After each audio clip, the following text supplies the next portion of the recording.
అందరికీ సో పీజీకి సంబంధించిన hostel admissions అడుగుతున్నారు. అఫీషియల్ అప్డేట్ లేదు. ఓకే, అఫీషియల్ అప్డేట్ ఉంటే నేనే యూట్యూబ్లో వీడియో చేస్తాను. మీరు పర్టికులర్గా మరీ వాట్సాప్లో మెసేజ్ చేయాల్సిన అవసరం లేదు. ఏదైనా ఇంపార్టెంట్ డౌట్ ఉంటే వాట్సాప్లో అడగండి అని చెప్పినా, కానీ చిన్న చిన్న డౌట్స్ ఆల్రెడీ యూట్యూబ్లో చెప్పిన డౌట్స్, కొంతమంది అయితే గుడ్ ఈవినింగ్ అన్న, ఏం చేస్తున్నావు అన్న, ఇవి కూడా అడుగుతున్నారు. నేను వాట్సాప్లో చాలా కష్టపడి చాలా గంటలు స్పెండ్ చేసి రిప్లైలు ఇస్తున్నా ప్రతి ఒక్క కామెంట్, ప్రతి ఒక్క మెసేజ్కి కామెంట్స్ కూడా రిప్లై ఇస్తున్నా. మీరు మరీ చిన్న చిన్న డౌట్స్కి వాట్సాప్కి రాకండి, నేను రిప్లై ఇవ్వను చూసి కూడా. అండ్ హాస్టల్ అడ్మిషన్స్ గురించి అడుగుతున్నారు కాబట్టి ఎస్పెషల్గా అఫీషియల్ ఇన్ఫర్మేషన్ వచ్చిన తర్వాత నేనే వీడియోలు చేస్తాను. ఓకే, ఒక ఉస్మానియా యూనివర్సిటీకి మాత్రమే ఆన్లైన్ అప్లికేషన్ ఉంటుంది. మీకే మెసేజ్లు వస్తాయి, ఎప్పుడు వస్తాయని తెలియదు, వాళ్ళు చెప్పలేరు, వాళ్ళు చెప్పరు కూడా. ఓకే, డైరెక్ట్ మెసేజ్లు వస్తాయి. మెసేజ్ వచ్చినాక మీరే నాకు చెప్తారు, అన్న హాస్టల్ అప్లికేషన్ మెసేజ్లు వచ్చినాయని. యూఎంఎస్ అని ఉంటుంది ఆ మెసేజ్లో, యూఎంఎస్ హాస్టల్ అప్లికేషన్, మీ యూజర్ నేము పాస్వర్డ్ ఉంటుంది, లింక్ ఉంటుంది హాస్టల్ అప్లికేషన్కి సంబంధించింది. యూఎంఎస్ అంటే యూనివర్సిటీ మేనేజ్మెంట్ సిస్టమ్.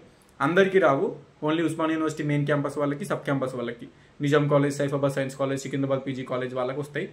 అండ్ వచ్చిన తర్వాత ఒకవేళ మీరు సెకండ్ ప్లేస్లో, థర్డ్ ప్లేస్లో మెయిన్ క్యాంపస్ నుంచి సబ్ క్యాంపస్ చేంజ్ అయినా, లేకపోతే ఉస్మానియా యూనివర్సిటీ నుంచి నిజాం కాలేజ్ నుంచి ఉస్మానియా యూనివర్సిటీ చేంజ్ అయినా కూడా ఆ యూఎంఎస్లో అది అప్డేట్ అవుతుంది, ఆ కాలేజ్ అప్డేట్ అవుతుంది.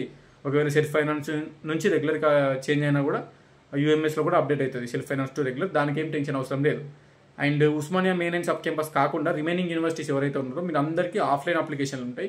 అది కాకతీయ అనుకున్నా, లేదంటే తెలంగాణ, మహాత్మా గాంధీ, పాలమూరు, శాతవన, అందరికీ ఆఫ్లైన్ అప్లికేషన్లు ఉంటాయి. ఆ ఆఫ్లైన్ అప్లికేషన్లకు సంబంధించి వాళ్ళే నోటీస్ ఇస్తారు. అప్పుడు మీరు కాలేజీలో జాయిన్ అయిన తర్వాత మీరే మళ్ళీ హాస్టల్ అప్లికేషన్ సెపరేట్గా చేసుకోవాలి. ఓకేనా? సో ఉస్మానియా యూనివర్సిటీ స్టూడెంట్స్ కూడా అంతే, ఫస్ట్ కాలేజీలో జాయిన్ అవ్వాలి టీసీ ఇచ్చి, తర్వాత మీరు యూఎంఎస్ మెసేజ్ వచ్చినాక అందులో హాస్టల్ అప్లికేషన్ చేసుకోవాలి. రిమైనింగ్ యూనివర్సిటీస్కి సంబంధించింది కూడా ఏదైనా హాస్టల్ అప్లికేషన్కి సంబంధించిన అప్డేట్ వస్తే డెఫినెట్గా నేను యూట్యూబ్లో వీడియో చేస్తా, మీకు అప్డేట్ ఇస్తా. ఈ పర్టికులర్ యూనివర్సిటీలో హాస్టల్ అడ్మిషన్లు స్టార్ట్ అయినాయి, సో ఇప్పటి నుంచి ఇప్పటివరకు జరుగుతాయి, మీరు వెళ్ళి అప్లై చేసుకోండి అని నేను వీడియో చేస్తాను. మీరు కొంచెం అప్డేట్ ఉన్నాను అంతే. యూట్యూబ్లో పెట్టిన వీడియో చూడండి, పెట్టిన టైటిల్ ఏంది, వీడియో ఏందో ఒక్కసారి చూస్తే మీకు అర్థమైపోతుంది కంటెంట్ మొత్తము. అండ్ సిపిగేట్ గురించి ఆబ్వియస్లీ వీడియో చేసిన, సో ఇప్పటి వరకు వచ్చినాం, సెకండ్ పేజ్ నడుస్తుంది ఆల్రెడీ. ఇంకా హాస్టల్ అడ్మిషన్ గురించి చేయను నేను వీడియోస్, కంపల్సరీ చేస్తాను. నేను ఏదైనా అప్డేట్ ఉంటే కంపల్సరీ యూట్యూబ్లో పోస్ట్ చేస్తాను. మీరు ఏం చేయాల్సిన అవసరం లేదు, జస్ట్ పెట్టిన వీడియో చూడండి.